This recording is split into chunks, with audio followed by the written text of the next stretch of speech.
La diligence tressaillit en passant sur une autre ornière de la route. À l'intérieur, des hommes adultes envisageaient de se jeter du véhicule en marche juste pour échapper au bruit. Ce n'était pas la chaleur, ce n'était pas la poussière qui s'engouffrait par toutes les fissures de la structure en bois. Ce n'était même pas l'habitude du conducteur d'insulter les chevaux comme s'ils avaient personnellement insulté sa mère. C'était le bébé.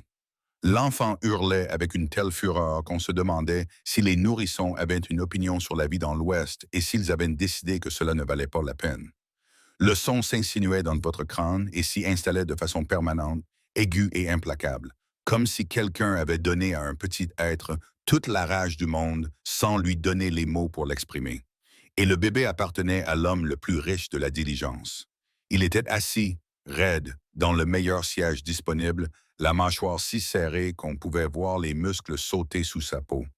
Il portait un manteau en laine fine malgré la chaleur du mois d'août, et ses bottes étaient cirées, même sous la couche de poussière accumulée pendant le voyage. Tout en lui criait l'argent et le contrôle. Tout, sauf le nourrisson hurlant pressé contre sa poitrine comme un paquet de linge très bruyant et très en colère. En face de lui était assise une femme vêtue d'une robe grise toute simple, les mains jointes sur les genoux, le visage immobile comme de l'eau. Elle semblait avoir appris à prendre moins de place dans le monde, à respirer plus doucement, à exister sans attirer l'attention. Mais lorsque les cris du bébé devinrent plus aigus, désespérés, affamés et sauvages, ses doigts se crispèrent les uns contre les autres, jusqu'à ce que ses jointures blanchissent, car son corps reconnaissait ce son et se souvenait de ce qu'il devait faire dans cette situation. La diligence quitta Cheyenne à l'aube d'un mardi d'août 1883, transportant 6 passagers, 2 sacs contenant des hommes et un nourrisson hurlant vers Fort Collins. Le prix du billet était de 8 $ par personne, ce qui semblait être un vol quand on considérait l'état des sièges et le risque de se casser les dents à chaque fois que les roues heurtaient un caillou. Owen Sutton était assis sur le siège arrière, son fils de 2 mois blotti contre sa poitrine. Il avait 34 ans, possédait 4000 acres de pâturage, employait 23 hommes et avait négocié des droits sur l'eau avec des fonctionnaires territoriaux qui préféraient vous tirer dessus plutôt que de vous serrer la main. Il avait bâti un empire à force de pure obstination, mais il était incapable de faire cesser les pleurs de son propre enfant. Le bébé, qui n'avait toujours pas de prénom, car Owen n'avait pas réussi à se décider sans sa femme pour en discuter avec lui, pleurait avec la détermination de quelqu'un qui avait été lésé et voulait que tout le monde le sache. Son visage était rouge, ses poings tremblaient, sa petite bouche était grande ouverte, comme s'il essayait d'avaler toute l'injustice du monde. Owen avait essayé le biberon 1 heure plus tôt. L'enfant l'avait rejeté avec le dédain d'un homme à qui l'on aurait servi un ragoût brûlé. Il avait essayé de le bercer. Il avait essayé de faire les 100 pas dans le wagon pendant le dernier arrêt pour boire, tandis que les autres passagers le regardaient avec des expressions allant de la pitié à une irritation à peine dissimulée. Il avait essayé de lui parler d'une voix basse et ferme, comme si l'enfant pouvait répondre à la raison. Rien n'y fit. Son fils hurlait comme si Owen avait personnellement offensé 3 générations de sa famille. Il a peut-être des coliques, suggéra l'homme assis à côté de lui, un géomètre ferroviaire nommé Pouet, qui essayait de lire la même page d'un manuel technique depuis 40 minutes. Owen ne le regarda pas. Il a été nourri, changé. La température est normale. Eh bien, quelque chose ne va pas chez lui, je m'en rends compte. Le bébé hurla plus fort, comme pour souligner ce point. De l'autre côté du wagon, Vera Buckley gardait les yeux fixés sur le paysage qui défilait derrière la fenêtre. Des prairies à perte de vue, quelques peupliers à là, les montagnes grises et lointaines à l'horizon. Elle avait 28 ans, mais les gens lui en donnaient souvent plus. Le chagrin avait pris possession de son visage et s'y était installé. Elle était montée à bord à Cheyenne avec une seule malle contenant tout ce qu'elle possédait. 3 robes, des sous-vêtements, un nécessaire à couture, une Bible que sa mère lui avait donnée et une petite boîte en bois qu'elle n'ouvrait jamais. Le billet lui avait coûté la majeure partie de ses économies qu'elle avait accumulées en travaillant comme serveuse pendant les 6 derniers mois. Elle se rendait à Fort Collins parce qu'un cousin lui avait écrit pour lui dire qu'il y avait du travail dans une pension et Vera avait compris qu'il valait mieux aller de l'avant, même si l'on n'en avait pas particulièrement envie, plutôt que de rester immobile et de laisser le passé la ronger. Elle essayait de ne pas regarder l'homme avec le bébé. Elle essayait de ne pas penser au bruit, mais ses seins lui faisaient mal. Cela faisait 6 mois qu'elle avait enterré sa fille. 6 mois depuis que Martha, âgée de 3 semaines, née trop tôt, trop petite, dont les poumons n'avaient jamais vraiment appris à fonctionner correctement, était morte dans ses bras un matin de février, si froid que les fenêtres étaient recouvertes d'un givre épais comme de la dentelle. Vera l'avait tenue dans ses bras et avait senti son petit corps s'immobiliser. À cet instant, elle avait compris ce que signifiait être vidé de soi-même. Le lait était quand même monté. Son corps n'avait pas compris qu'il n'y avait plus d'enfants à nourrir. Il avait continué à produire, à gonfler et à lui faire mal, lui rappelant toutes les quelques heures qu'elle avait été mère. Elle avait fait tout ce que la sage-femme lui avait conseillé. Bandages serrés, compresses froides, tisane à base d'herbe qui avait le goût du regret. Lentement, douloureusement, la douleur s'était atténuée, mais elle n'avait pas complètement disparu.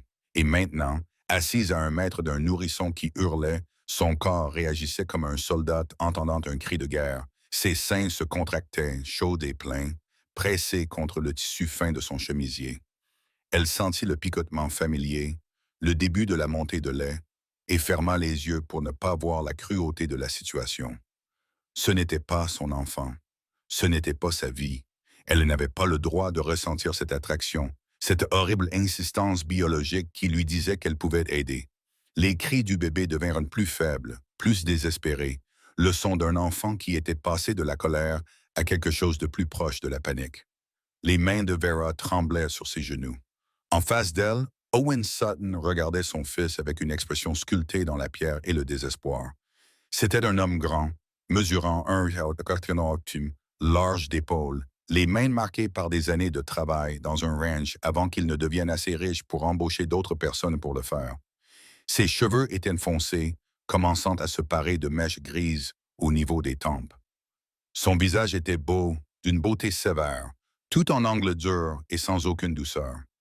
Il était marié depuis 3 ans. Sa femme Carolyn était la fille d'un banquier de Denver, éduquée et raffinée, mais totalement unprepared pour la vie dans un ranch à 100 km de la ville la plus proche. Elle avait essayé. Owen lui en était reconnaissant. Elle avait appris à gérer la maison, à superviser la cuisine et le ménage, à recevoir les associés occasionnels qui venaient discuter de transactions foncières. Elle se sentait seule, il le savait, mais elle ne s'était jamais plainte, puis elle était tombée enceinte et, pendant un certain temps, elle avait semblé heureuse. Le travail avait duré 18 heures. Le médecin, venu de Glay à grands frais, avait fait tout ce qu'il pouvait, mais les saignements étaient trop importants et Carolyn était morte 1 heure après la naissance du bébé, sa main devenant froide dans celle d'Owen, tandis qu'il essayait de comprendre comment une personne pouvait être là un instant et disparaître l'instant d'après. 8 semaines. 8 semaines pendant lesquelles Owen avait essayé d'être à la fois père et mère pour un nourrisson qui semblait le détester personnellement. Il avait engagé une nourrice, au départ une femme de la ville, qui venait tous les jours nourrir le bébé et repartait, efficace et impersonnelle.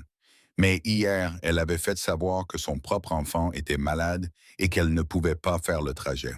Owen s'était retrouvé avec des biberons, du lait de chèvre et un nourrisson hurlant qui refusait les deux, et c'est ainsi qu'il s'était retrouvé dans cette diligence, en route pour Fort Collins, où vivait sa sœur, dans l'espoir qu'elle connaisse quelqu'un qui pourrait l'aider.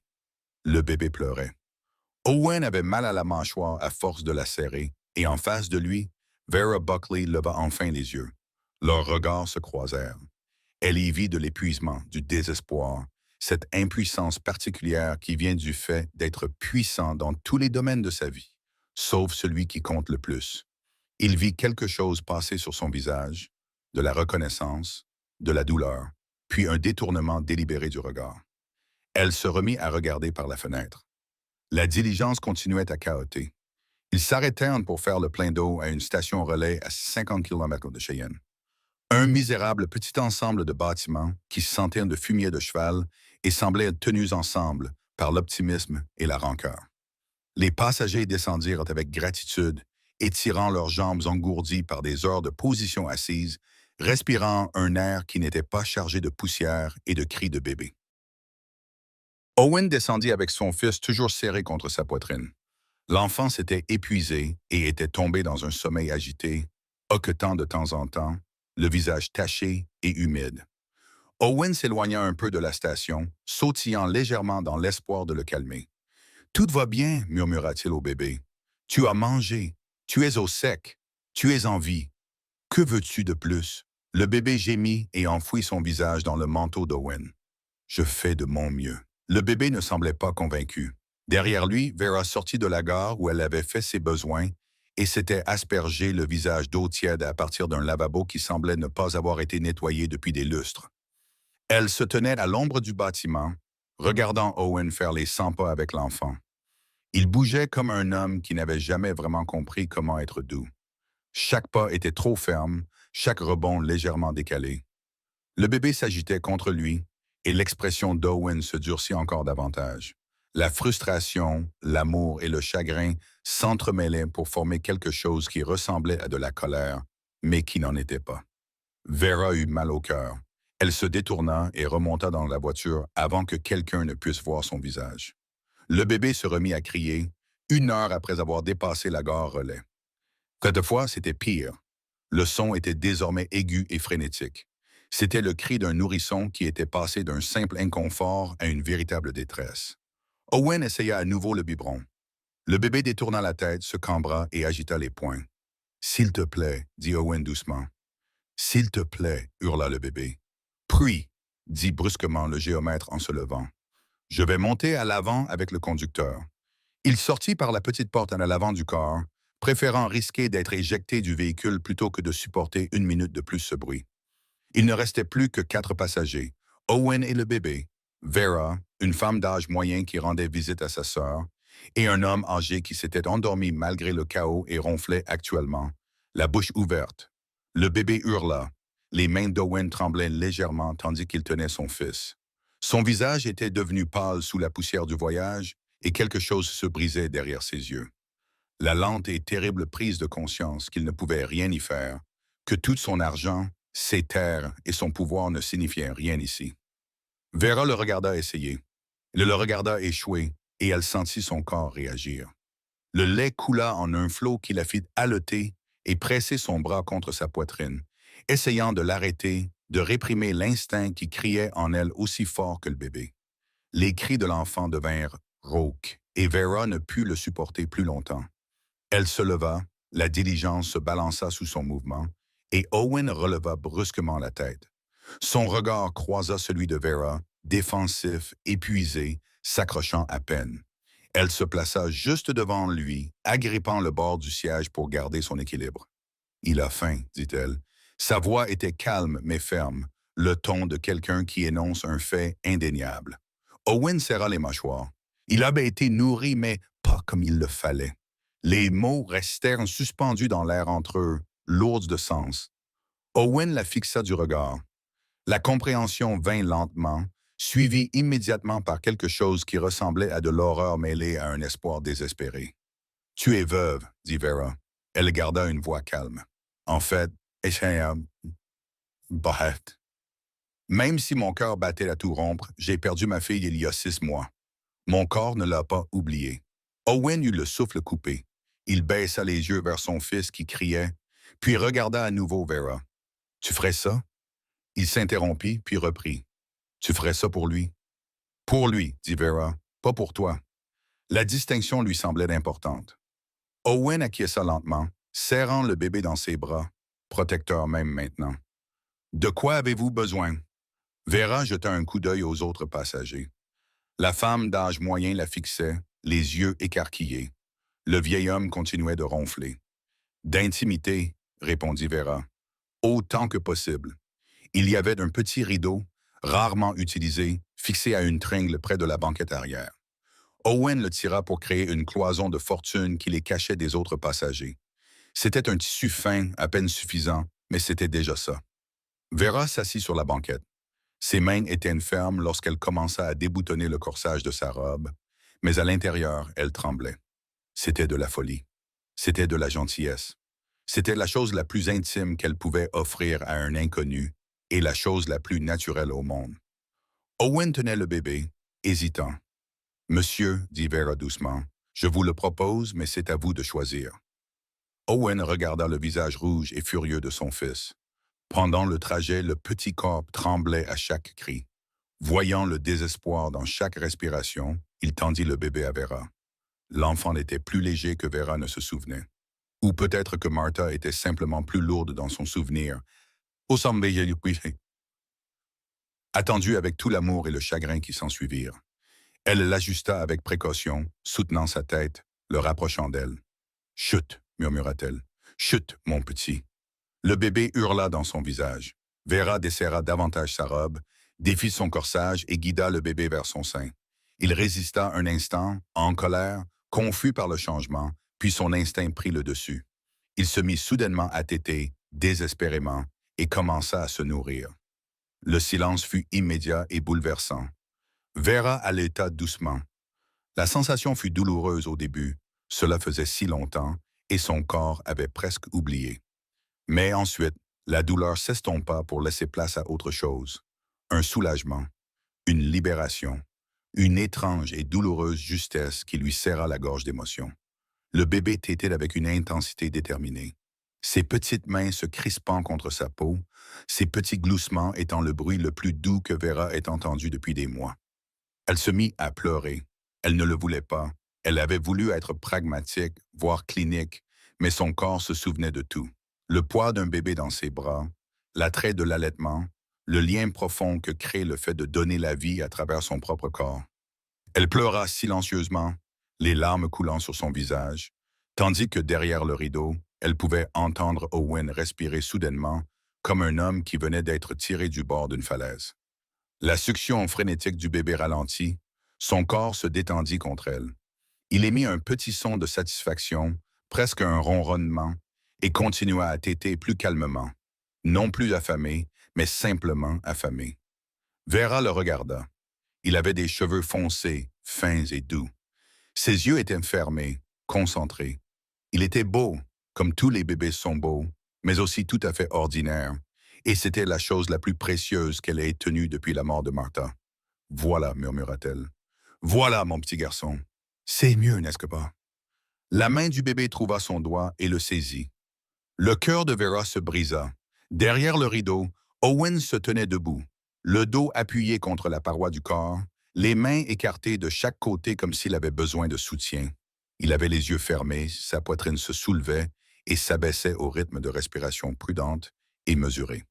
Il avait entendu le silence du bébé. Il avait entendu Vera pleurer, et il sentait quelque chose d'énorme et de terrifiant bouger dans sa poitrine. Il comprenait qu'il venait de laisser une étrangère entrer dans l'espace le plus intime de la vie de sa famille et qu'il lui serait redevable d'une manière qu'il ne pouvait même pas imaginer. La femme d'âge moyen se pencha vers lui et lui murmura « Vous avez une femme formidable, dit-elle. » Owen ouvrit les yeux. « Ce n'est pas la mienne. »« Eh bien, répondit la femme en se redressant avec un regard entendu, « donnez-lui du temps. » Lorsque Vera sortit de derrière le rideau 15 minutes plus tard, le bébé dormait dans ses bras. Son visage était paisible, repu de lait, les rougeurs sur ses joues s'estompant. Il respirait doucement. Un petit poing était replié contre la poitrine de Vera. Elle avait reboutonné sa robe, s'était recouverte, s'était rendue à nouveau pudique. Mais il était impossible de cacher ce qui s'était passé. Tout le monde dans la diligence était au courant. Lorsqu'ils s'arrêteraient à Fort Collins, tout le monde à la gare serait au courant. Demain, ce serait le sujet de conversation dans 3 comtés. Une veuve avait allaité l'enfant d'un baron de l'élevage. Dans une société pionnière, cela signifiait quelque chose. Cela signifiait tout. Vera ne regarda pas Owen lorsqu'elle se prépara à lui rendre le bébé. Elle avait fait ce qu'il fallait faire, et maintenant elle retournait à sa propre vie, à son propre chagrin, à ses propres projets. Mais lorsqu'elle essaya de lui passer l'enfant, la main du bébé se crispa sur son doigt, et les doigts d'Owen effleurèrent les siens lorsqu'il prit son fils. Leurs regards se croisèrent. « Merci, dit Owen. Sa voix était rauque, instable, comme s'il n'avait pas l'habitude d'être ainsi. Vera acquiesça. Elle retira doucement, prudemment, sa main de l'étreinte du bébé et se rassit en face de lui. Elle regarda par la fenêtre le paysage qui défilait et tenta de se convaincre que cela ne changeait rien, qu'elle pouvait s'en aller, que son corps ne pleurait pas déjà la perte du poids dans ses bras. Fort Collins était une ville qui s'efforçait de prétendre être civilisée. Elle avait une rue principale avec de véritables trottoirs en bois, 3 églises, 2 écoles, un palais de justice territorial et suffisamment de saloons pour suggérer que la civilisation était encore en cours de construction. La diligence arriva au coucher du soleil, s'arrêtant à la gare dans un nuage de poussière et un cliquetis de bois. Owen descendit le premier, berçant son fils endormi. Le bébé n'avait pas fait un bruit depuis qu'il avait été nourri, étendu sans force et satisfait contre la poitrine d'Owen, comme s'il avait finalement décidé que la vie était tolérable après tout. Vera descendit après lui, acceptant la main de l'employé de la gare, récupérant sa seule malle dans le coffre. Elle se tenait sur la promenade, ajustant son bonnet, se préparant à demander son chemin vers la pension où travaillait sa cousine. Owen s'approcha d'elle. Mademoiselle Buckley, se retourna-t-elle. Monsieur Sutton, ils étaient désormais formels. Prudents, 2 personnes prétendant que l'intimité de la diligence n'avait pas eu lieu. Ma sœur vit ici, dit Owen. Je reste chez elle ce soir, mais je dois retourner à mon ranch demain. Il se trouve à environ 20 kilomètres au nord-est, près de la rivière Poudra. Vera acquiesça, sans trop comprendre pourquoi il lui disait cela. Owen changea légèrement la position du bébé, mâchant ses mots comme s'il avait du mal à les prononcer. Il aura probablement besoin de manger à nouveau dans quelques heures, et demain et après-demain. Oui, répondit Vera avec prudence. Les bébés ont tendance à avoir besoin d'être nourris régulièrement. Je ne suis plus enceinte, je l'avais compris. Owen la regarda droit dans les yeux, sans ciller. J'ai besoin d'aide, le genre d'aide que vous m'avez apporté aujourd'hui. Je peux vous payer. Vera sentit son estomac se nouer. Monsieur Sutton, 30 $ par mois, continua Owen. Logement et repas dans des quartiers séparés. Vous vous occuperiez de mon fils, c'est tout. 30 $, c'était plus que Vera n'avait jamais gagné de toute sa vie. ARS gagnait 12 $ par mois si elle avait de la chance. Le travail dans la pension dont sa cousine lui avait parlé en rapportait 8. Je ne suis pas une servante, dit Vera doucement. Je ne vous demande pas de l'être. Que me demandez-vous alors?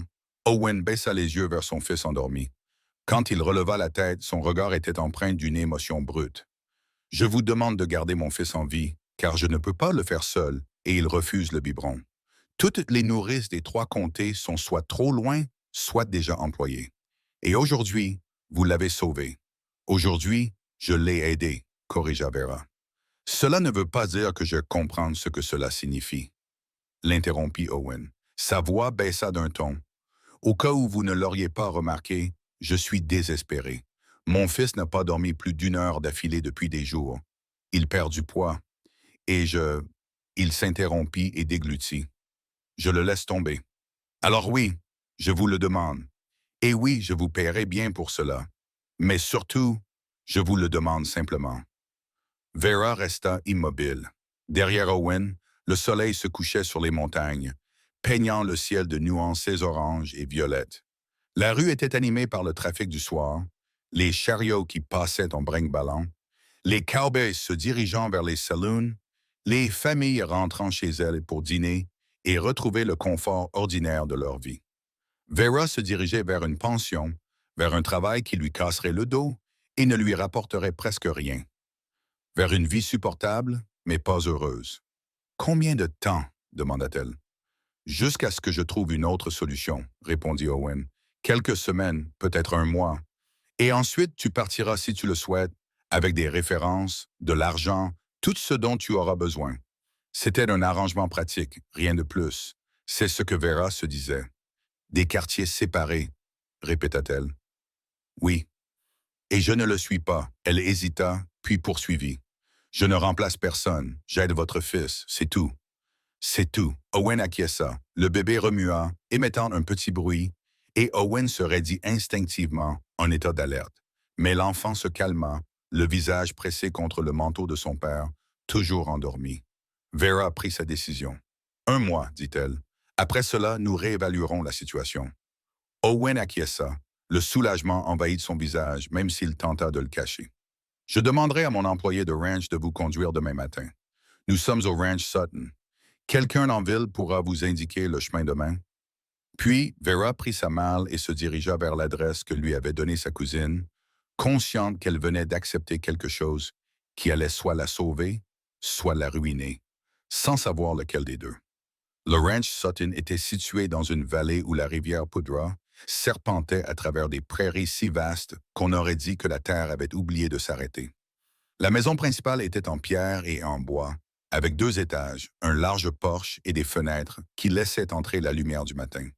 Il y avait des dépendances, des dortoirs, des granges, des écuries, des fumoirs et des enclos où les chevaux se déplaçaient comme des muscles liquides contre le ciel. C'était magnifique. C'était aussi intimidant que tout ce que Vera avait jamais vu. Le cow-boy qui l'avait conduite jusqu'ici, un homme nommé Rex, prononça environ 12 mots. Il l'aida à descendre du chariot et porta sa malle jusqu'à une petite cabane située en retrait de la maison principale. Le patron a dit que tu resterais ici, dit Rex en posant la malle. La maison est à environ 50 mètres dans cette direction. Il y a toujours du café prêt dans la cuisine. Puis il partit et Vera se retrouva seule. La cabane était simple. Une seule pièce, un lit avec une couette qui semblait faite à la main, une petite table et une chaise, un lavabo, un poêle propre, dépouillé, rien de superflu.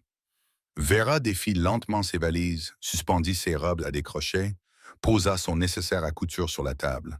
Elle ouvrit la boîte en bois de son coffre, celle qu'elle n'avait jamais ouverte, et regarda à l'intérieur la petite robe qu'elle avait confectionnée pour Martha, en coton blanc avec une broderie soignée au niveau du col. Elle la toucha légèrement, puis referma la boîte et la glissa sous le lit. Certains chagrins, il fallait les porter, d'autres, il fallait les mettre de côté, même temporairement, sinon ils vous écrasaient. Elle se lava le visage, enfila une robe propre et se dirigea vers la maison principale. Owen était dans la cuisine, tenant le bébé et essayant de réchauffer un biberon d'une seule main, tandis que l'enfant s'agitait contre lui. « Tu le brûles, dit Vera depuis le seuil de la porte. Owen sursauta, manquant de laisser tomber le bébé et le biberon. « Qu'est-ce que tu fais? Tu le réchauffes là trop vite. Il va se brûler. » Elle traversa la cuisine, lui prit le biberon, jeta le lait et recommença, testant la température sur son poignet, comme sa mère le lui avait appris il y a des années. Owen la regardait, tenant son fils, l'air d'un homme qui s'était fait prendre en train de faire quelque chose de mal, mais qui ne savait pas trop quoi. « Il a été nourri? » demanda Vera. « J'ai essayé de lui donner un biberon il y a 1 heure. Il n'a pas voulu le prendre. Et avant ça, hier soir, quand nous sommes arrivés chez ma sœur, tu n'étais pas là, alors j'ai essayé. » Owen s'est arrêté. Ça ne s'est pas bien passé. Le bébé commençait à s'énerver, le visage crispé, le petit corps tendu. Vera a goûté le lait à nouveau, l'a trouvé acceptable et a tendu les bras. « Je peux? » Owen lui a tendu son fils comme s'il abandonnait quelque chose de précieux à des forces qui échappaient à son contrôle. Vera s'est installée dans un fauteuil, a ajusté le bébé contre elle et lui a tendu le biberon. L'enfant a détourné la tête. Elle a réessayé, patiente, persévérante, mais le bébé ne voulait rien savoir. « Très bien, » a murmuré Vera. « Nous allons faire comme vous le souhaitez. » Elle posa le biberon, se détendit suffisamment, sans plus aucune gêne, et porta le bébé à son sein. Il tota immédiatement et la cuisine se remplit du bruit discret de l'allaitement. Owen se tenait près de la cuisinière, les mains appuyées contre le comptoir, le regard perdu dans le vide. « Vous devriez vous asseoir, » dit Vera. « Cela va prendre un certain temps. » Ils s'assit, ils ne parlèrent pas. Les seuls bruits étaient ceux du bébé qui tétait, du tic-tac de l'horloge accrochée au mur, et, quelque part dehors, d'un cheval qui hennissait dans le corral. Finalement, Owen dit « Ma femme avait l'habitude de s'asseoir là. » Vera leva les yeux vers lui. « Sur cette chaise, » continua Owen. Elle s'asseyait là le matin, buvait son café et me lisait les lettres de sa famille à Denver. Sa voix était monocorde, soigneusement dénuée d'émotion. Elle est morte dans la chambre à l'étage. Le médecin a dit que personne n'aurait pu faire quoi que ce soit, mais je n'y crois pas. Il s'est interrompu. Je ne sais pas quoi faire de toutes les choses qu'elle a laissées derrière elle. Ses robes, ses livres, la broderie qu'elle était en train de faire avec le nom du bébé. « Quel nom aviez-vous choisi? » demanda Vera doucement. Owen serra les mâchoires. « Nous n'avions pas décidé. Elle voulait James comme son père. J'aimais bien Thomas. Nous n'arrêtions pas de nous disputer à ce sujet. » Puis il fit un geste vague. « Ensuite, nous n'avons plus eu le temps de nous disputer. Comment l'appelez-vous maintenant? » Je ne lui donne pas de nom. Je l'appelle simplement le bébé ou mon fils, et je sais que ce n'est pas bien. mais je ne peux pas faire autrement. Les mains d'Owen se crispèrent en poing sur la table. Je ne peux pas lui donner un nom sans elle.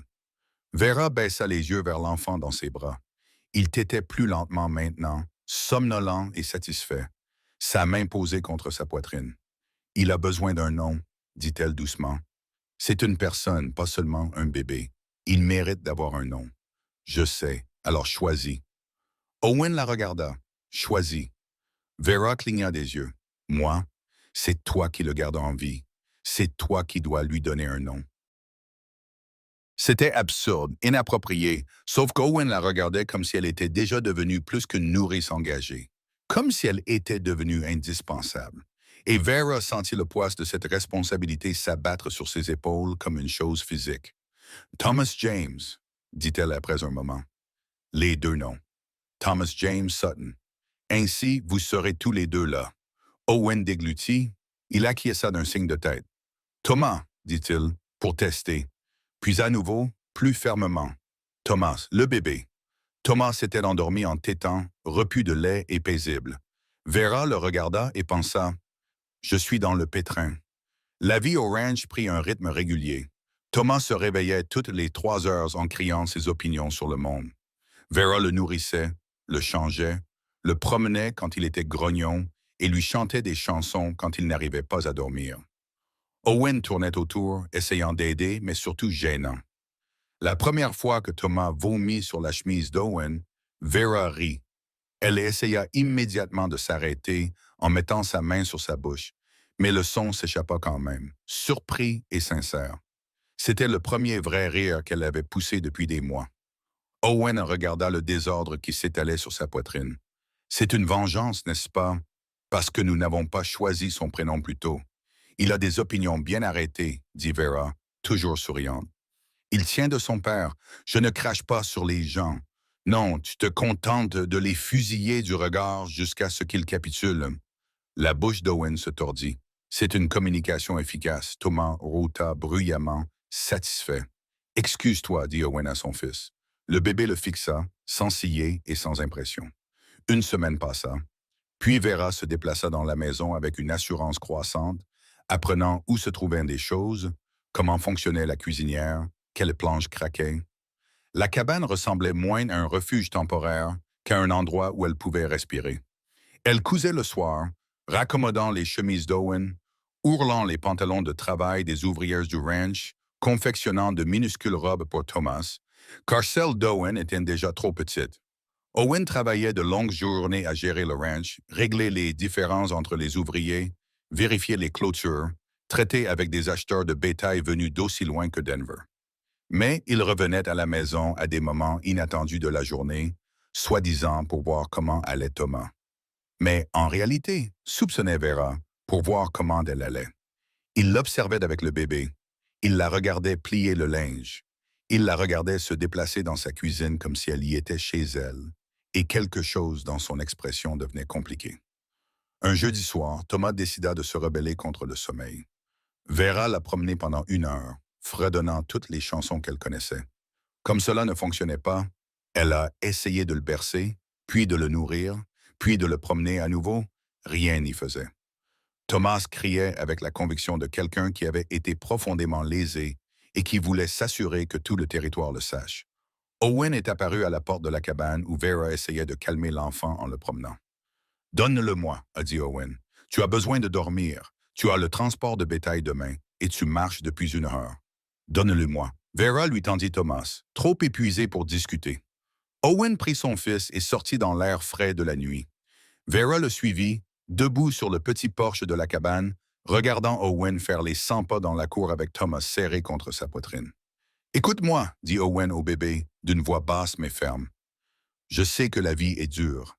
Je sais que ta mère est partie et que rien n'a de sens, et tu es trop petit pour comprendre tout ça, mais tu dois dormir et t'as... » Il s'interrompit. « Vera doit dormir. Alors, on va passer un accord. Tu dors cette nuit et demain, je te porterai dans le ranch et je te montrerai les chevaux. Ça te semble juste? » Thomas hurla. « Je vais prendre ça pour un oui, dit Owen. Vera les regardait, cet homme grand et bourru qui essayait de négocier avec un nourrisson qui ne pouvait pas le comprendre, et elle sentit quelque chose de dangereux fleurir dans sa poitrine. La chaleur estivale s'installait sur le ranch comme une créature vivante, lourde et épaisse. Le travail continuait. Le bétail paissait. Les chevaux étaient dressés. Les clôtures étaient réparées. Mais tout allait plus lentement. Les gens prenaient des pauses plus longues à l'ombre. Ils buvaient plus d'eau. Ils se plaignaient moins, car se plaindre demandait une énergie que personne n'avait. Vera s'adapta.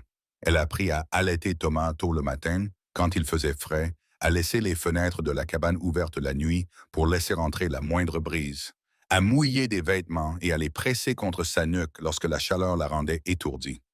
Owen le remarqua. Il commença à laisser un seau d'eau fraîche devant la porte de la cabane chaque matin. Il n'en fit jamais mention, n'en fit jamais toute une histoire. Il le laissait simplement là comme si c'était normal, comme s'il l'avait toujours fait. Vera le remarqua.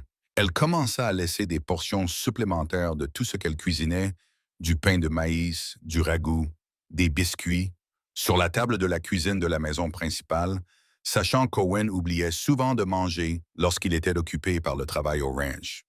Ils évoluaient l'un autour de l'autre comme des danseurs, apprenant une chorégraphie qu'aucun d'eux n'avait choisie. C'est lors d'un de ces après-midi torrides, alors que tout le monde cherchait l'ombre, que Vera a amené Thomas dans la maison principale pour le nourrir dans un endroit plus frais. Owen était à la table de la cuisine en train de vérifier les livres de compte, les manches de sa chemise retroussées, les cheveux humides de sueur.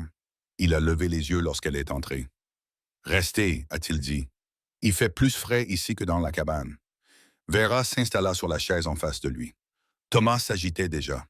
Elle s'ajusta, prit le bébé pour le nourrir, et en quelques instants, la cuisine fut silencieuse, à l'exception du bruit de Thomas qui tétait et du crayon d'Owen qui grattait le papier. Vera le regardait travailler. Il avait de bonnes mains, marquées de cicatrices, cailleuses, mais habiles avec le crayon, son écriture étonnamment soignée.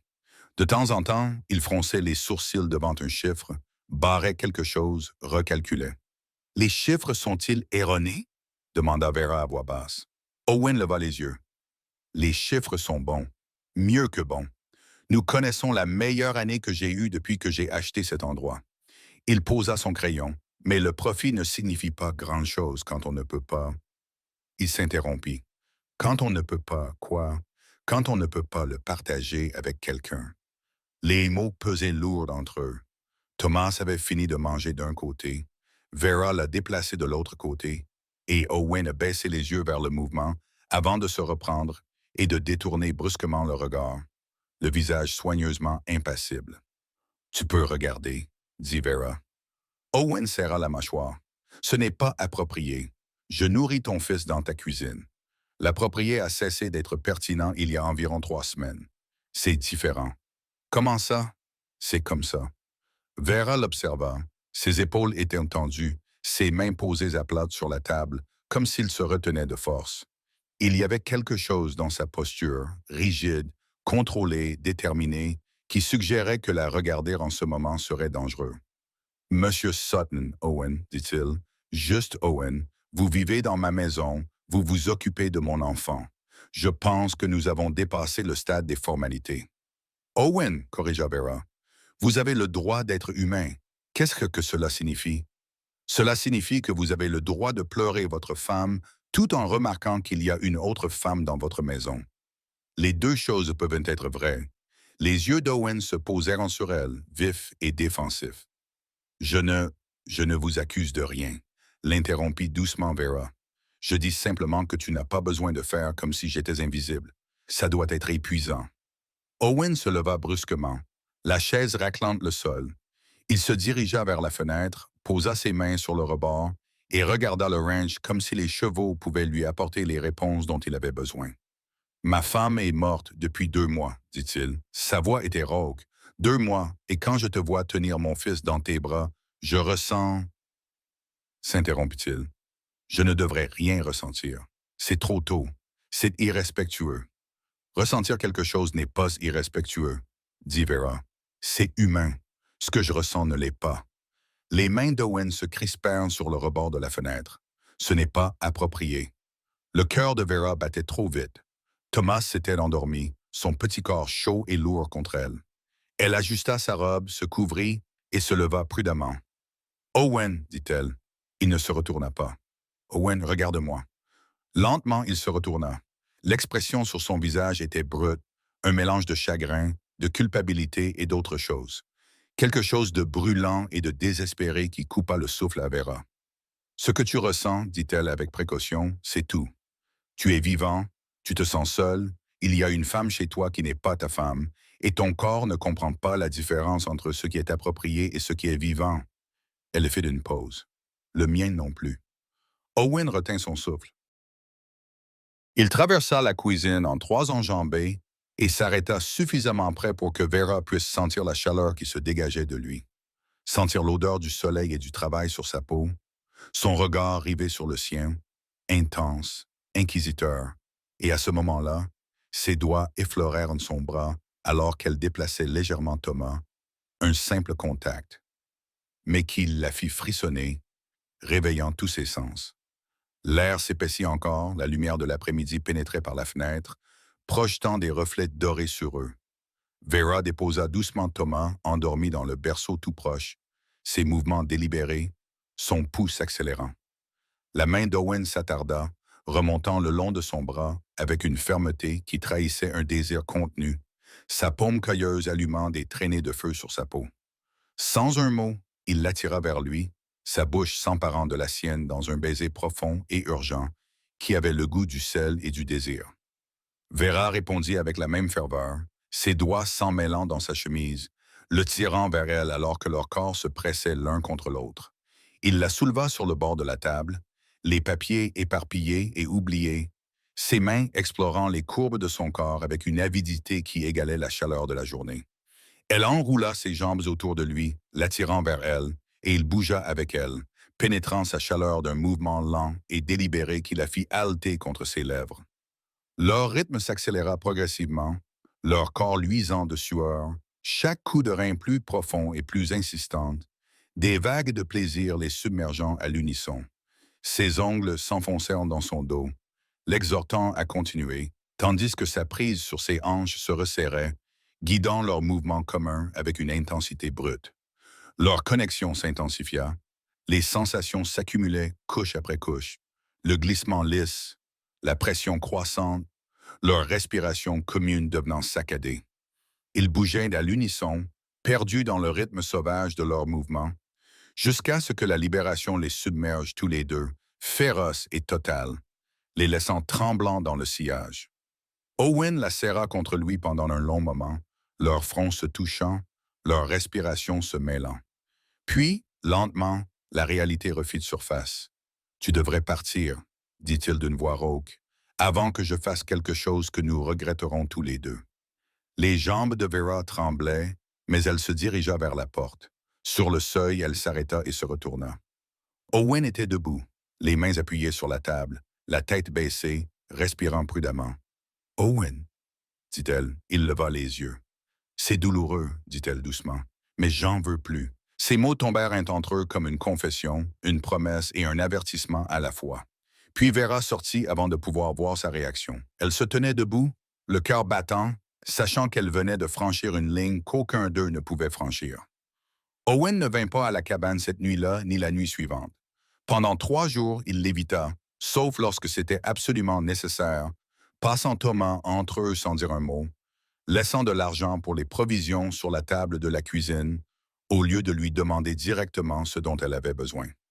Vera se dit que c'était mieux ainsi, plus sûr, moins compliqué. Mais elle détestait cela. Le 4e jour, un homme arriva à cheval au ranch. Il était bien habillé, montait un beau cheval et se comportait avec l'assurance que confèrent l'argent et l'éducation. Il demanda à voir Owen, qui sortit de la grange avec un air méfiant. L'homme se présenta comme Marcus Compton, un associé de Denver. Il voulait discuter d'une transaction foncière, d'un éventuel accès ferroviaire à travers la propriété d'Owen. Il s'agissait d'une somme d'argent importante. Ils discutèrent pendant 2 heures dans le bureau d'Owen, tandis que Vera restait dans la cabane avec Thomas, n'entendant que des bribes de voix élevées à travers les fenêtres ouvertes. Lorsque Compton finit par partir, Owen vint la chercher. Il avait l'air épuisé. « Je dois aller à Denver, » dit-il sans préambule. « Pour une semaine, peut-être plus. Il y a des contrats à négocier, des géomètres à rencontrer, des avocats avec qui discuter, fit-il après une pause. Je te laisserai de l'argent pour la nourriture et les provisions. Rex passera tous les jours. Si tu as besoin de quoi que ce soit, je m'en occuperai, dit Vera. Owen acquiesça, puis, plus calmement. Tu resteras? Où irai-je pendant mon absence? Tu pourrais partir, prendre l'argent que je t'ai déjà versé et trouver du travail ailleurs. Un endroit qui ne, dit-il en faisant un geste vague, un endroit plus facile. Vera baissa les yeux vers Thomas, qui était réveillé et satisfait dans ses bras, ses yeux sombres fixant le vide. Je resterai, dit-elle. Le soulagement envahit le visage d'Owen. Merci. Il partit le lendemain matin avant l'aube. Vera entendit le chariot s'éloigner, le bruit des chevaux s'estompant dans le lointain, puis le ranch redevint calme, à l'exception des bruits normaux des hommes qui travaillaient, du bétail qui mugissait et de Thomas qui réclamait de l'attention toutes les 3 heures. Elle se dit que c'était mieux ainsi. L'espace était une bonne chose. La distance était nécessaire. Elle y croyait presque. Owen était parti depuis 10 jours lorsque la lettre arriva. Rex la porta de la ville avec une livraison de farine et de sucre et la tendit à Vera en haussant les épaules. Du courrier pour vous, mademoiselle Buckley. Ça a l'air officiel. L'enveloppe était de couleur crème, en papier coûteux, du genre de celui que les gens utilisaient lorsqu'ils voulaient impressionner. L'adresse de l'expéditeur était Boston, Massachusetts. Les mains de Vera devinrent froides. Elle connaissait cette écriture. Elle emporta la lettre dans la baronne, installa Thomas dans son berceau et s'assit à la petite table pendant un long moment avant de l'ouvrir. À l'intérieur se trouvait une seule feuille de papier, couverte d'une écriture soignée et inclinée, dont elle se souvenait après avoir lu des lettres pendant 12 ans, qui disait « J'arrive bientôt, encore un peu de patience, ma très chère Vera. J'espère que cette lettre te trouvera en bonne santé. Après de nombreux retards, des affaires à régler, des obligations familiales, des problèmes avec la succession de mon père qui devaient être résolus, je suis enfin en mesure de tenir mes promesses. J'arriverai à Fort Collins fin septembre pour officialiser nos fiançailles et organiser notre mariage. J'ai trouvé un poste dans un cabinet d'avocats à Denver et nous nous installerons là-bas. Je sais que je t'ai demandé d'attendre bien plus longtemps que ce qui est raisonnable, mais je suis un homme de parole et j'ai l'intention d'honorer l'engagement que nous avons pris lorsque nous étions jeunes. Prépare-toi à une nouvelle vie. Nous serons enfin ensemble, comme nous l'avons toujours souhaité, avec la plus profonde affection. Jasper Goodwin Vera lut la lettre 3 fois, puis elle la posa très soigneusement et sortit avant que les murs ne se referment sur elle. Il y a 12 ans, lorsque Vera avait 16 ans et était pleine d'espoir, Jasper Goodwin avait 22 ans et était destiné à faire des études de droit à Boston. Il était beau, instruit, sûr de lui comme le sont les hommes issus de familles riches, comme si le monde leur devait le succès et le bonheur, et leur apporterait les deux dans les délais prévus. Ils s'étaient rencontrés lors d'une réunion paroissiale dans l'Ohio, où Vera vivait avec ses parents. Jasper rendait visite à des parents et il avait remarqué Vera de l'autre côté de la pièce et décidé qu'elle était le genre de fille qui l'attendrait pendant qu'il construisait sa carrière. Il avait vu juste, ils avaient correspondu pendant des années, des lettres arrivant tous les quelques mois, pleines d'excuses et de promesses. Il terminait ses études. Il s'établissait. Son père était malade. Sa mère avait besoin de lui. Il y avait des complications avec un héritage, des opportunités commerciales qu'il ne pouvait pas laisser passer. Bientôt, disait-il toujours, bientôt. Vera avait attendu. Elle avait refusé d'autres prétendants, pas beaucoup, mais quelques-uns. Elle était restée modeste, correcte, fidèle aux promesses faites alors qu'elle était trop jeune pour comprendre à quel point 12 ans, c'était long. Puis elle avait rencontré Thomas Buckley, un charpentier, calme et gentil, rien à voir avec Jasper. Il lui avait demandé de l'épouser sans lui promettre richesse ou statut social, juste de l'honnêteté et une vie qu'ils construiraient ensemble. Vera avait dit oui. Elle avait écrit à Jasper, expliquant que la lettre qu'elle avait reçue en retour était froide, brève, lui souhaitant bonne chance sur un ton qui suggérait qu'il n'avait jamais vraiment eu l'intention de revenir. Elle était mariée depuis 3 ans. Ces années avaient été bonnes, simples, difficiles, mais bonnes. Thomas la faisait rire. Il la serrait dans ses bras quand elle pleurait. Il était là pour elle. Puis il était mort, frappé par un cheval effrayé, d'une hémorragie interne, et en 2 jours, et Vera était devenue veuve à 26 ans. Le bébé était arrivé plus tard. Un miracle, avait-elle pensé, quelque chose à quoi se raccrocher. Martha avait vécu 3 semaines. Aujourd'hui, Jasper Goodwin revenait, 12 ans plus tard, prêt à la réclamer comme si elle était un bien qu'il avait entreposé quelque part et qu'il avait enfin décidé de récupérer. Vera se tenait dans la cour. La lettre était froissée dans son poing et elle sentait quelque chose de chaud et de vif monter dans sa poitrine. De la colère. Non, de rage. Owen revint de Denver un mardi après-midi, épuisé et irrité, prêt à se plaindre des avocats, des géomètres et de l'incompétence générale de toutes les personnes impliquées dans les négociations ferroviaires. Il trouva Vera dans la cuisine de la maison principale en train de nourrir Thomas, le visage pâle et figé comme de la pierre. « Que s'est-il passé? » demanda immédiatement Owen. « Rien, répondit Vera. Il ne s'est rien passé. Sa voix était aiguë, cassante. « Tout va bien, dit Owen en posant lentement ses sacoches. Tu es un piètre menteur et tu es curieux. C'est ma maison, alors demande à ta maison. Peut-être qu'elle te le dira. Owen tira une chaise et s'assit en face d'elle, délibéré et têtu. Je ne partirai pas tant que tu ne m'auras pas dit ce qui ne va pas. Vera le regarda, ses vêtements poussiéreux, son visage bronzé, la douceur de son regard lorsqu'il posait les yeux sur Thomas, qui tétait paisiblement. Elle sentit quelque chose se briser en elle. J'ai reçu une lettre, dit-elle, de quelqu'un que je connaissais, quelqu'un que j'étais censé épouser il y a 12 ans, sauf qu'il a décidé que faire carrière était plus important que tenir ses promesses. Elle rit, mais sa voix semblait brisée. Il vient à Fort Collins le mois prochain. Il veut m'épouser maintenant. Apparemment, il est enfin prêt. Owen resta immobile. Et rien. Je ne veux pas l'épouser. Je ne l'aime même plus.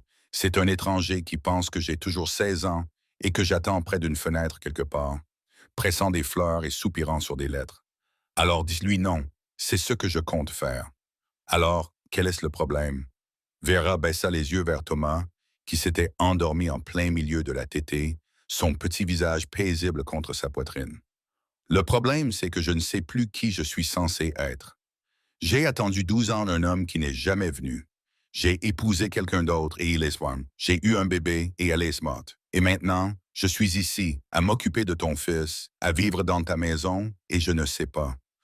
Sa voix se brisa. Je ne sais pas si je suis ici parce que je le veux ou parce que je n'ai nulle part où aller. Owen se pencha en avant, les coudes sur la table. Tu crois que je te laisserais rester si je pensais que tu te cachais simplement? Je ne sais pas ce que tu ferais. Je te dirais de partir, dit Owen sans détour. Si je pensais que tu es ici parce que tu n'as pas d'autre choix, je te donnerais de l'argent et des références et je te dirais de trouver quelque chose de mieux. Je ne veux pas que quelqu'un s'occupe de mon fils par désespoir. Alors pourquoi veux-tu que je reste ici? La question resta en suspens, dangereuse et nécessaire.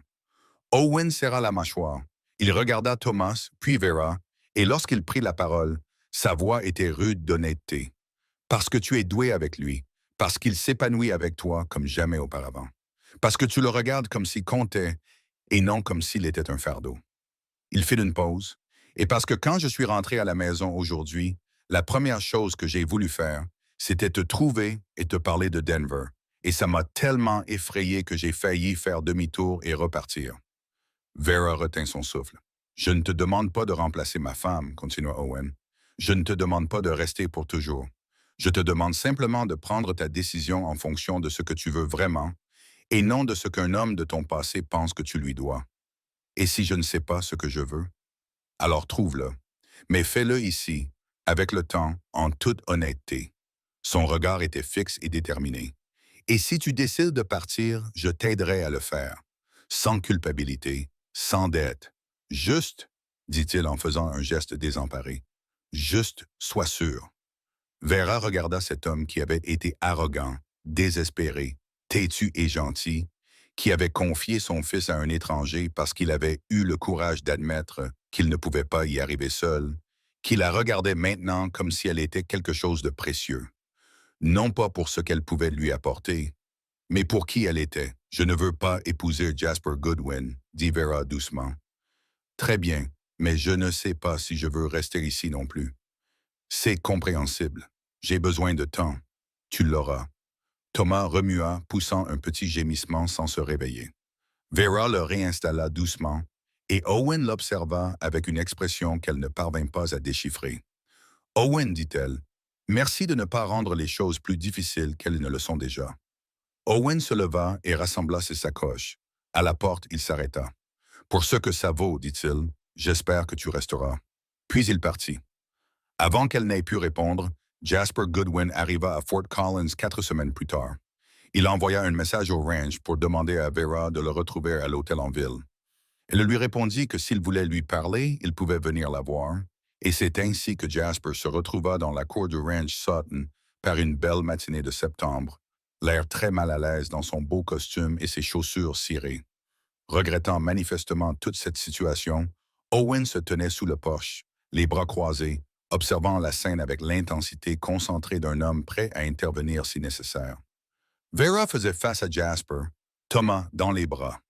Mademoiselle Buckley, dit Jasper. Il était plus âgé maintenant, 34 ans, les cheveux commençaient à se clairsemer sur le sommet du crâne, le visage adouci par des années de travail à l'intérieur. Ça fait trop longtemps. Monsieur Goodwin, appelez-moi Jasper, je vous en prie, nous sommes pratiquement fiancés. Non, dit calmement Vera. Ce n'est pas le cas, cligna Jasper. Je vous ai envoyé une lettre pour vous expliquer que je l'avais reçue. Ma réponse est non. Mais nous avions un accord. Nous avions des lettres, corrigea Vera. 12 ans de lettres dans lesquelles vous expliquiez pourquoi vous ne pouviez pas venir. Et maintenant, vous êtes là et je vous dis qu'il est trop tard. Jasper regarda Thomas. Cela ne vous regarde pas, dit Vera. Vera, soyez raisonnable. J'ai un bon poste. Je peux subvenir à tes besoins. Nous pouvons avoir la vie dont nous parlions quand nous étions jeunes. Je ne veux plus de cette vie.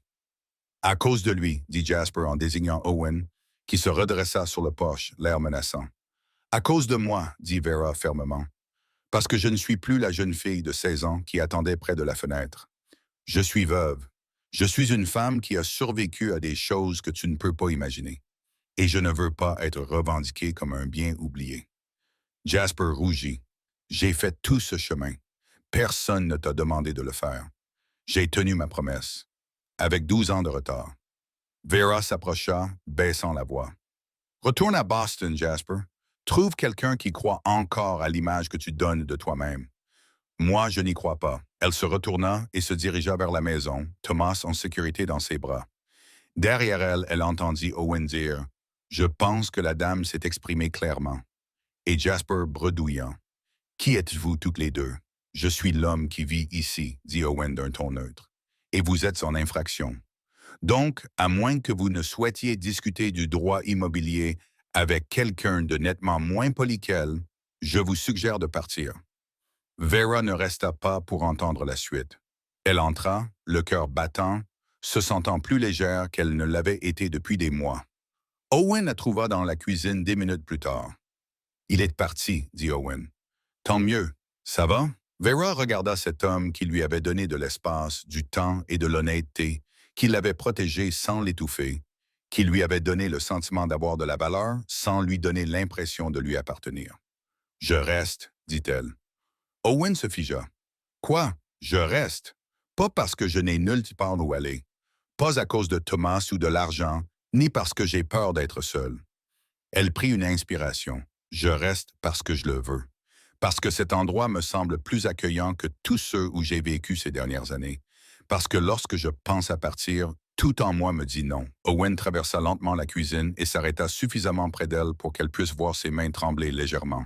« Vera, je ne remplace pas ta femme, » l'interrompit-elle. « Je ne demande rien d'autre que du temps, mais je reste. » Les yeux d'Owen cherchèrent les siens. Puis, avec précaution, il tendit la main et repoussa une mèche de cheveux derrière son oreille. C'était la première fois qu'il la touchait délibérément, et la douceur de ce geste fit monter les larmes aux yeux de Vera. « Je veux que tu restes, » dit Owen doucement. « Pas pour Thomas. Pour moi. » Honnêteté dans sa voix fit fondre quelque chose dans la poitrine de Vera. « Alors je reste, » murmura-t-elle. Ils se tenaient dans la cuisine, Thomas entre eux, et aucun des deux ne fit un pas pour réduire la distance qui les séparait. Mais aucun des deux ne s'éloigna non plus. C'était suffisant pour l'instant. C'était suffisant. L'hiver arriva tôt dans le Colorado en 1883. À la fin du mois d'octobre, le givre recouvrait l'herbe de blanc chaque matin et les ouvrières du ranch commencèrent à porter des vêtements plus chauds et à se plaindre du froid comme s'il s'agissait d'une insulte personnelle. Le bétail fut déplacé vers les pâturages d'hiver. Les chevaux avaient un pelage plus épais et Thomas, âgé désormais de 5 mois, avait des opinions sur tout, en particulier sur les petites poules en tricot que Vera lui avait tricotées. Il déteste ça, dit Owen Finn en essayant d'enfiler les manches sur les bras de son fils, tandis que Thomas exprimait son mécontentement en hurlant. Il ne déteste pas ça. Il exprime ses préférences. Apparemment, il préfère être nu. Alors c'est ton fils. Owen lui lança un regard. Je ne cours pas nu partout. Je ne vais pas avoir cette conversation avec toi. Thomas réussit enfin à passer ses bras dans les manches et essaya immédiatement de manger le col. Owen, à l'intérieur, le prit dans ses bras et l'emmena à la fenêtre où la faible lumière du soleil de novembre tentait de réchauffer la cuisine. Regarde, dit Owen à son fils. De la neige, tu vas adorer. Thomas attrapa le nez d'Owen. Vera les observait depuis l'endroit où elle pétrissait la pâte à pain, les mains couvertes de farine, les cheveux détachés de leurs épingles. 6 mois au ranch l'avaient changé. Elle avait pris du poids, du bon poids, du poids sain, et ses joues avaient retrouvé des couleurs. Elle riait davantage. Elle dormait mieux. Elle avait cessé de sursauter chaque fois qu'il lui arrivait quelque chose de bien, attendant que cela lui soit retiré. Owen avait changé, lui aussi. Il était plus doux maintenant, plus prompt à sourire, moins enclin à aboyer des ordres aux ouvriers du ranch.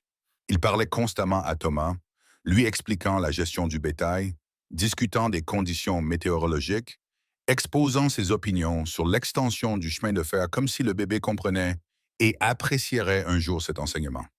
Et entre Owen et Vera, quelque chose avait grandi. Ce n'était ni bruyant ni spectaculaire. C'était calme, régulier, construit sur de petits moments. Owen lui apportait son café le matin. Vera raccommodait ses chemises sans qu'il le lui demande.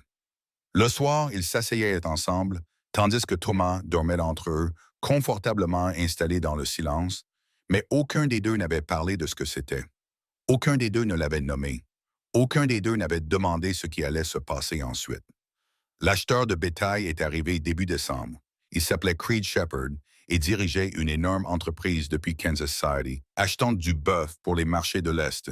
Il est arrivé avec 2 associés, tous deux très professionnels, prêts à discuter des prix et des délais de livraison. Owen les a rencontrés dans son bureau, tandis que Vera restait dans la cabane avec Thomas, leur laissant ainsi l'espace nécessaire pour négocier. La réunion a duré 4 heures. À la fin, Owen est retourné à la cabane avec l'air d'un homme qui venait d'apprendre une bonne nouvelle et ne savait pas trop comment la digérer. Ils achètent tout, dit-il à Vera, 300 têtes à des prix élevés. L'argent. Il s'arrêta et secoua la tête. C'est plus que ce que j'ai gagné au cours des 3 dernières années réunies. C'est merveilleux, dit Vera. Owen s'assit lourdement dans le fauteuil près du poêle. Je dois m'agrandir, embaucher plus de personnel, acheter plus de terre, augmenter le troupeau. C'est l'occasion que j'attends depuis des années, alors fais-le. Je ne peux pas. Pourquoi? Owen regarda Thomas, qui était allongé sur une couverture par terre et essayait d'attraper ses pieds. Parce que développer l'exploitation signifie passer plus de temps loin de chez moi, voyager davantage, passer plus de nuits à Denver, Cheyenne ou Kansas City. Et je ne peux pas, dit-il en faisant un geste d'impuissance. Je ne peux pas le laisser, pas pendant plusieurs jours d'affilée, pas quand il est encore si petit. Owen, et je ne peux pas te quitter non plus, continua Owen d'une voix rauque. Je ne peux pas te demander de rester ici toute seule, à tout gérer sans aucune certitude quant à ce que nous faisons ou où cela nous mène. Vera posa la chemise qu'elle était en train de raccommoder. Alors demande-moi. Owen releva brusquement la tête. Quoi? Demande-moi avec certitude. Fais en sorte que ce soit réel au lieu de quelque chose que nous prétendons tous les deux ne pas exister. Owen se leva lentement. Il traversa la petite cabane et s'arrêta devant elle, suffisamment près pour que Vera doive pencher la tête en arrière pour croiser son regard. Je ne suis pas doué pour ça, dit Owen.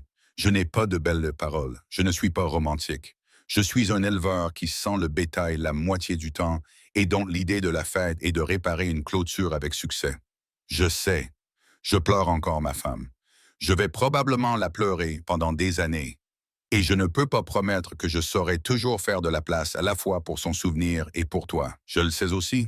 Et je suis têtu, et je donne des ordres quand je suis stressé, et j'ai beaucoup de mal à admettre quand j'ai tort. Owen, dit doucement Vera. Viens-en au fait, dit-il en prenant une inspiration. Épouse-moi. Les mots tombèrent entre eux.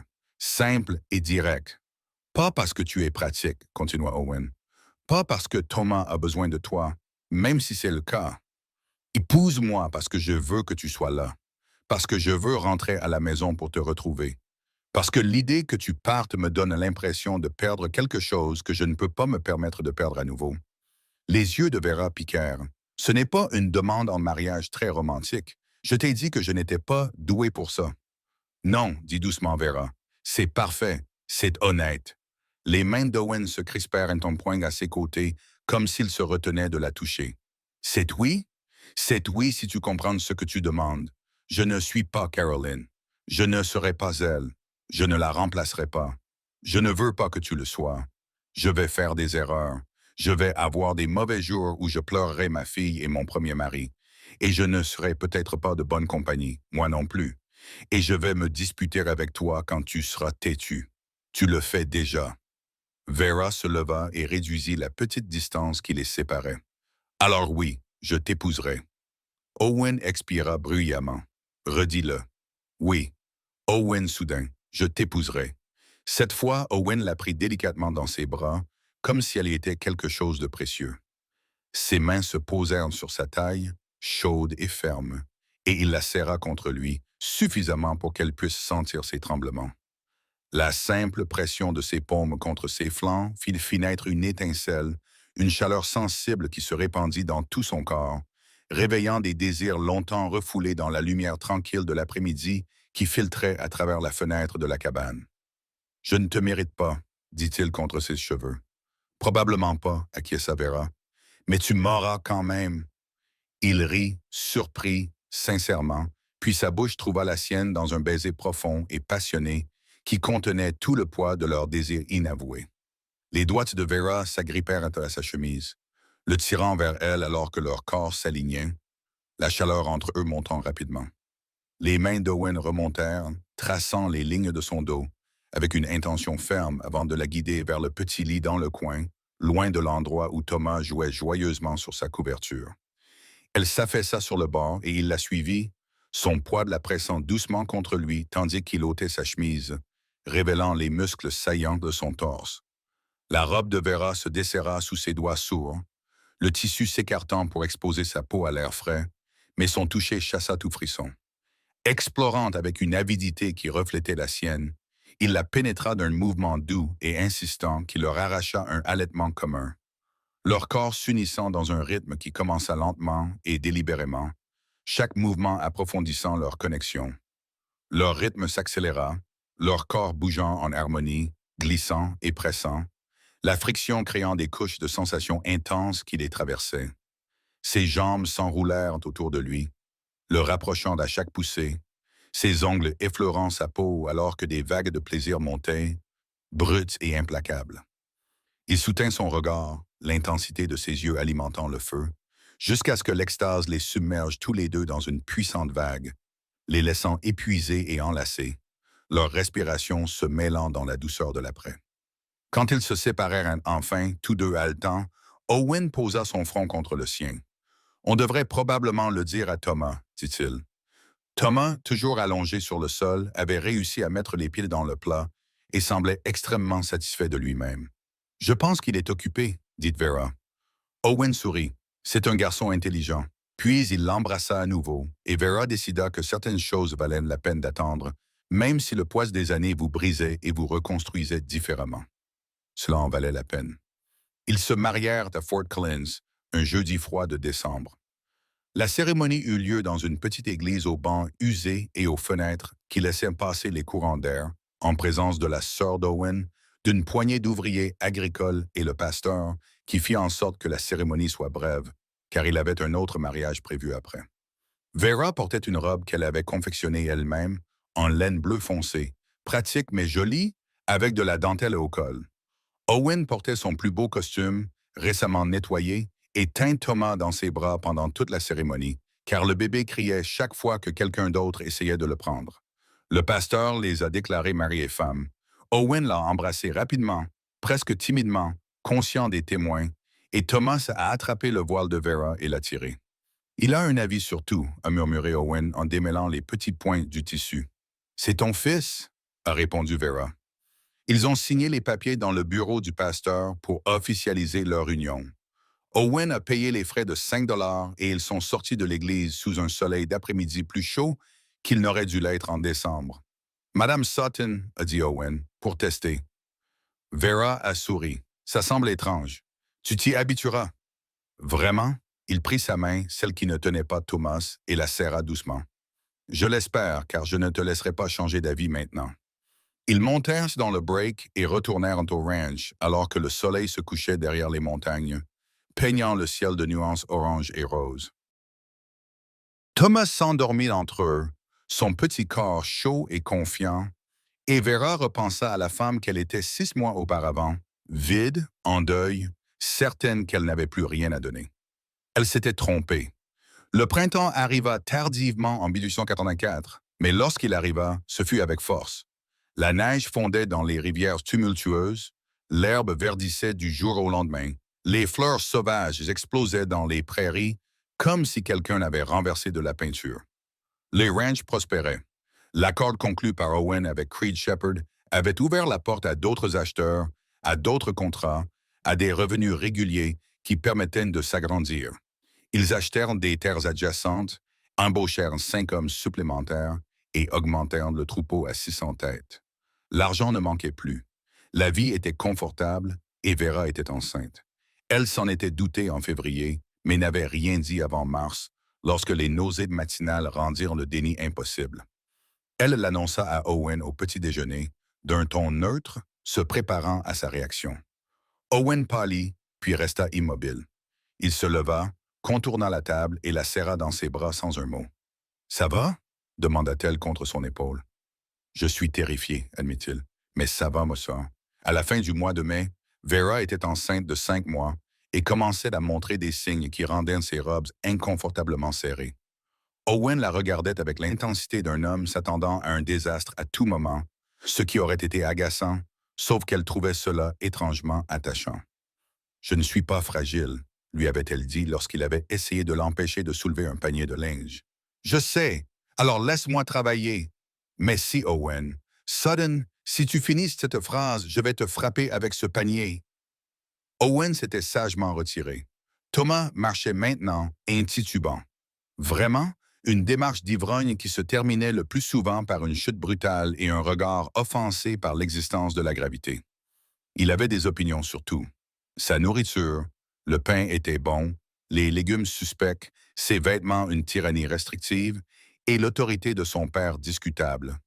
Au mieux. Un après-midi, Owen tenta de lui apprendre le mot « bétail ».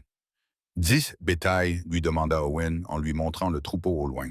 Thomas le fixa du regard. « Bétail, allez, fiston, tu peux te le faire. » Thomas dit « Da, presque. » Bétail. « Da, non, chat, de. » Thomas cria comme si le volume de sa voix pouvait prouver qu'il avait raison. Owen soupira. « Tu es exactement comme ta mère. » Têtu.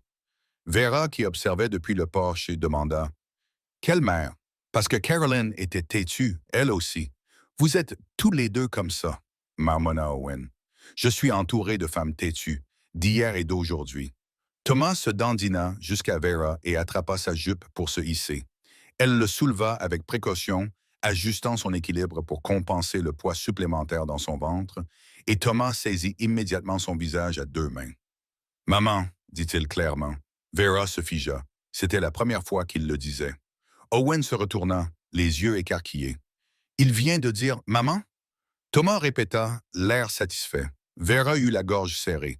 Elle avait pris soin de ne pas revendiquer ce titre, de ne pas empiéter sur le territoire de Caroline. Mais Thomas ne connaissait pas la différence.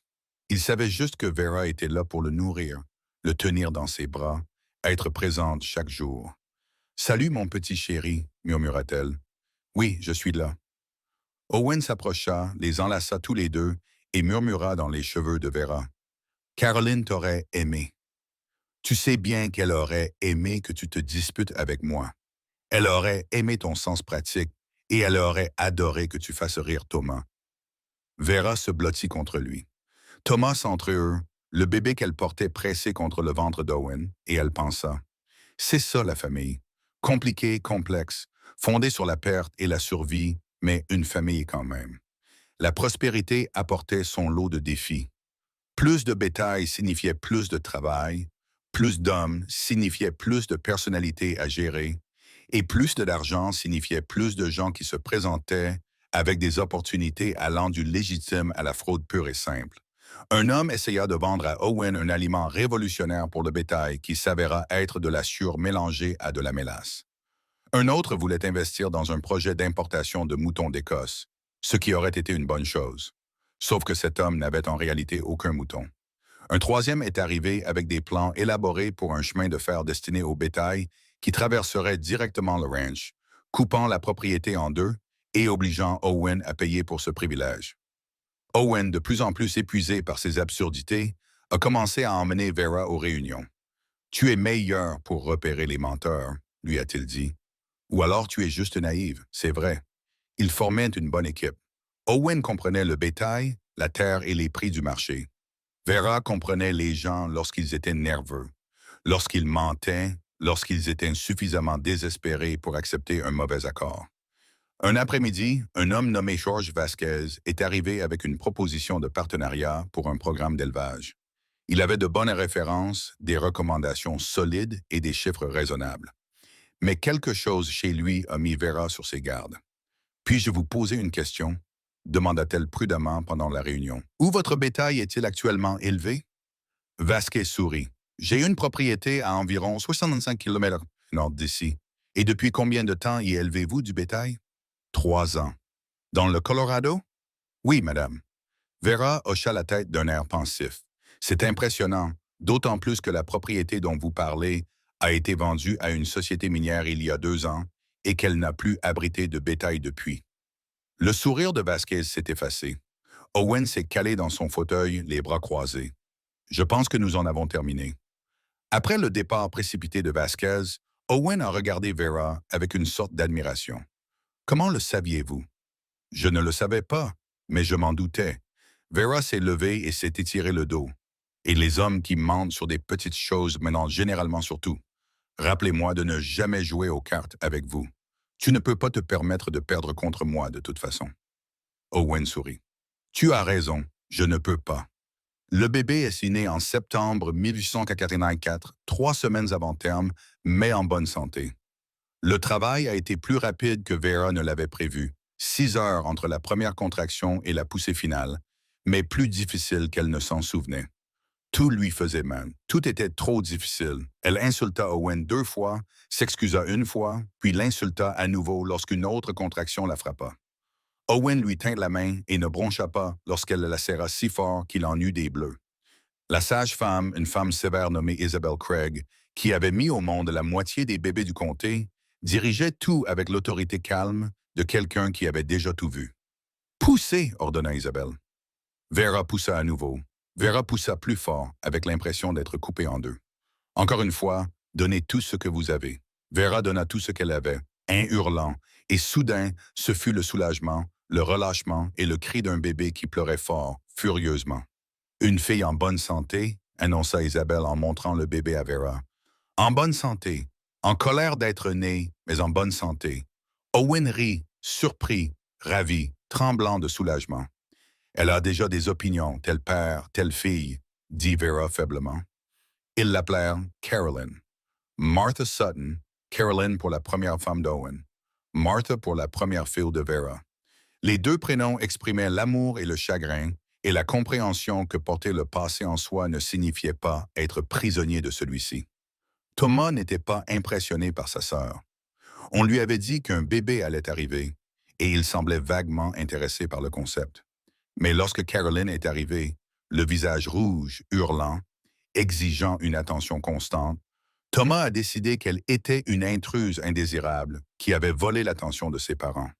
Il a exprimé cette opinion en refusant de faire la sieste, en jetant de la nourriture et en s'asseyant dans un coin pour fixer le bébé du regard comme si elle lui avait personnellement fait du tort. Il s'adaptera, dit Owen en regardant son fils bouder. Quand? Demanda Vera, épuisée d'avoir nourri Caroline toutes les 2 heures. À la longue, cela n'aide pas. Owen prit Thomas dans ses bras, qui essaya immédiatement de se dégager. Allez, mon fils, allons voir les chevaux. Laissons les femmes vaquer à leurs occupations. Non, oui, non, je suis plus grande que toi. J'ai gagné. Thomas, réalisant qu'il était dépassé, se laissa tomber par terre en signe de protestation. Owen le porta dehors comme un sac de farine très en colère. Vera, tenant Caroline dans ses bras, les regarda partir et rit malgré son épuisement. C'était sa vie maintenant. Compliquée, bruyante, pleine de petits humains, avec des opinions bien arrêtées, et elle ne l'échangerait pour rien au monde. Au printemps 1986, le ranch Sutton était méconnaissable par rapport à ce qu'il était 3 ans plus tôt.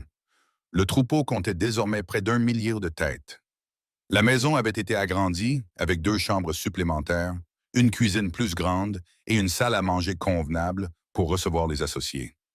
La grange avait été reconstruite après qu'une tempête hivernale eut endommagé le toit. Des clôtures s'étendaient sur des kilomètres, soignées et bien entretenues, et la famille s'était également agrandie. Thomas avait 3 ans, il était grand pour son âge, têtu comme une mule et profondément convaincu qu'il était le responsable du ranch, malgré toutes les preuves du contraire. Caroline avait 18 mois, elle était plus calme que son frère, mais 2 fois plus déterminée, avec l'habitude de grimper là où elle n'aurait pas dû et de rire lorsqu'on la surprenait. Vera était à nouveau enceinte. C'est ta faute, dit-elle à Owen un matin, debout dans la cuisine, la main appuyée sur le bas de son dos. J'en assume l'entière responsabilité, répondit Owen en essayant de ne pas sourire. N'aie pas l'air quintin. Je ne suis pas content. Je suis à nouveau terrifié. Tant de mieux. Souffre avec moi. Owen traversa la cuisine et la prit délicatement dans ses bras. Toujours délicatement désormais. Tu vas bien? Vraiment? Je suis fatigué.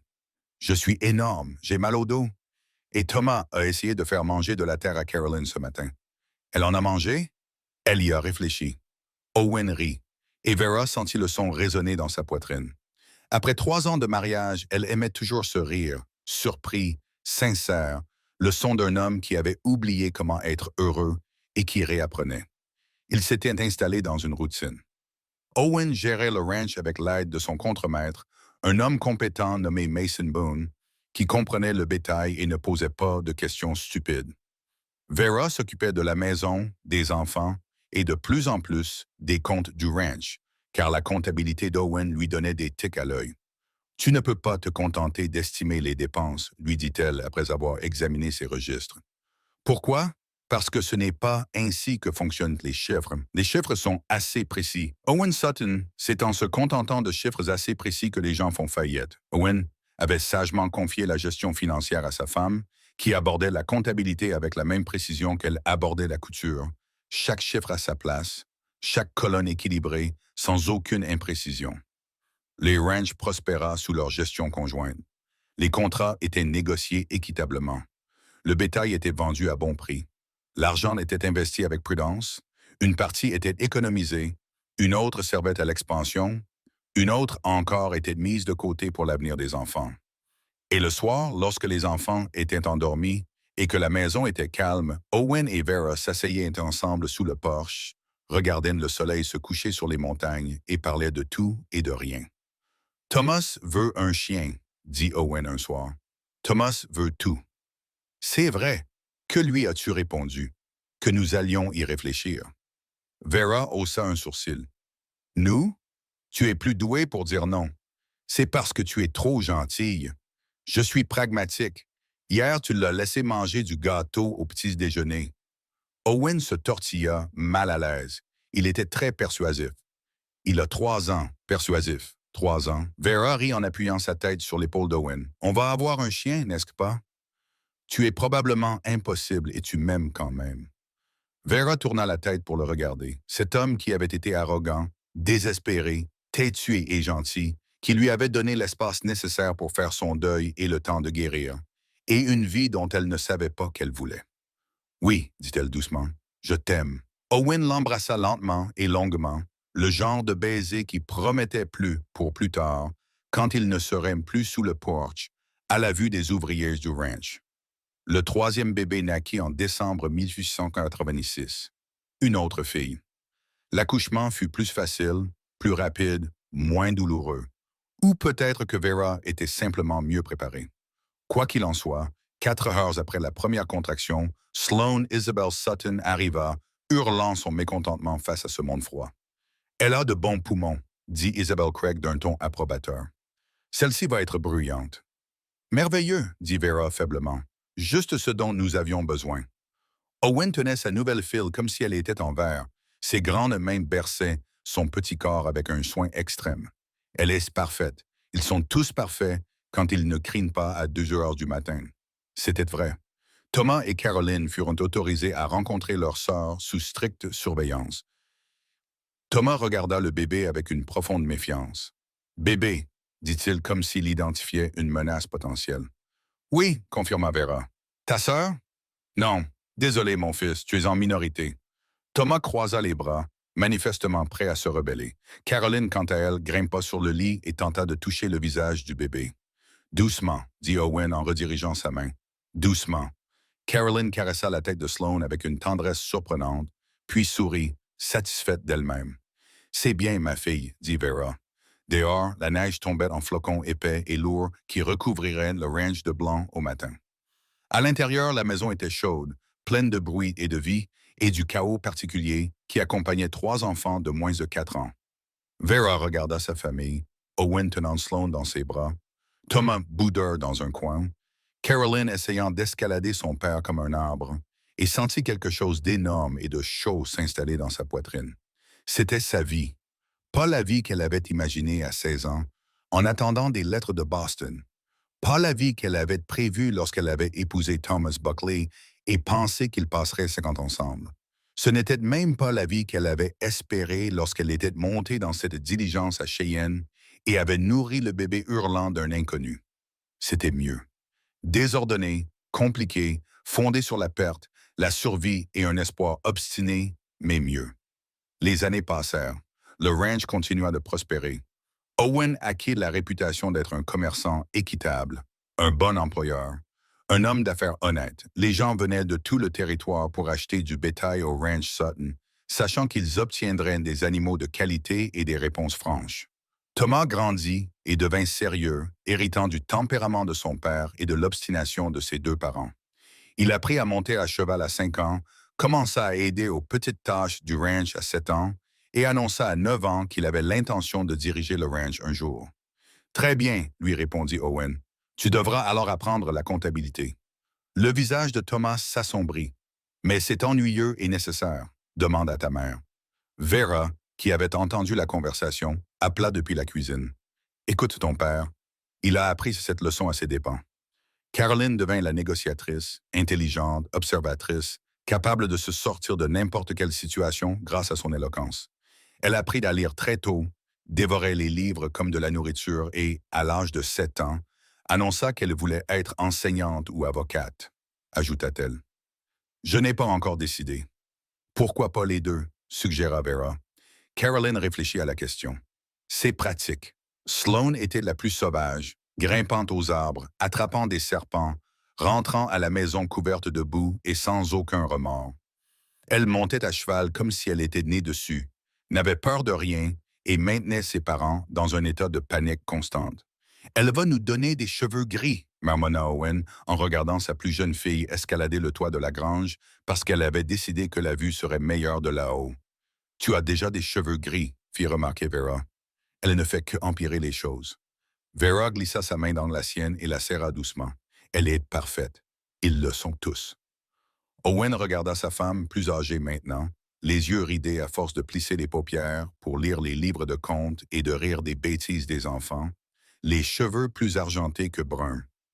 Elle était belle d'une manière qui n'avait rien à voir avec la jeunesse et tout à voir avec la vie qu'ils avaient construite ensemble. « Oui, dit-il, ils le sont. » Un soir d'été 1893, Vera était assise sous le porche, regardant le coucher de soleil, tandis qu'Owen travaillait à son bureau, à l'intérieur, examinant des contrats. Les enfants étaient dispersés.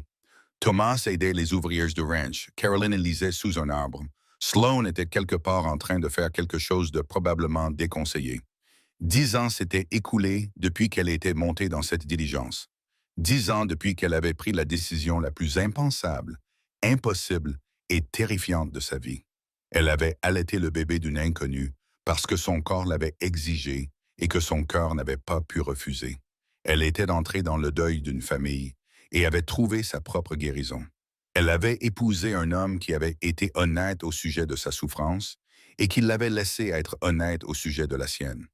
Et ils avaient construit quelque chose, pas parfait, pas facile, mais réel. Owen apparut dans l'embrasure de la porte, appuyé contre le cadre. Ça va? Je pense juste à tout ce qui a changé. Owen traversa le porche et s'assit à côté d'elle, leurs épaules se touchant. Des regrets? Aucun. Même pas les nuits blanches, le chaos, l'habitude de Sloane de recueillir les animaux blessés. Vera sourit. Surtout pas ces choses-là. Ils restèrent assis dans un silence confortable, regardant le ciel passer du bleu à l'orange puis au violet. Au loin, du bétail saignait.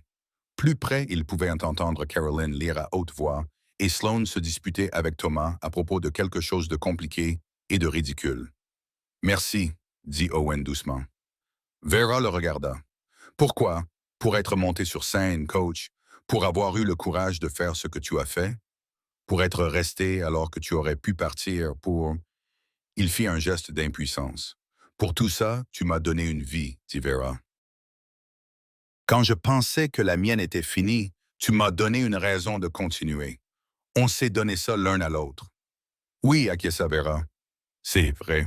Owen lui prit la main, les callosités de sa paume familière contre la sienne, et ils s'assirent ensemble tandis que le soleil se couchait sur une autre journée de leur vie imparfaite, chaotique et magnifique. Et quelque part dans la maison, Thomas se mit à crier parce que Carolyn lui avait expliqué en détail pourquoi son projet d'agrandir le pâturage nord ne fonctionnerait pas. Sloane annonça qu'elle avait trouvé un bébé renard et demanda si elle pouvait le garder. Et le bruit monta comme une vague. Owen soupira. On y va dans une minute, dit Vera. Restons assis ici encore une minute. C'est ce qu'ils firent, parce que certains moments méritaient d'être savourés. Les moments calmes, ceux qui précèdent le retour au bruit, au chaos et à l'amour qui rendent la vie digne d'être vécue. Ceux qui vous rappellent que la chose impensable que vous avez faite pourrait bien sauver toutes les personnes concernées.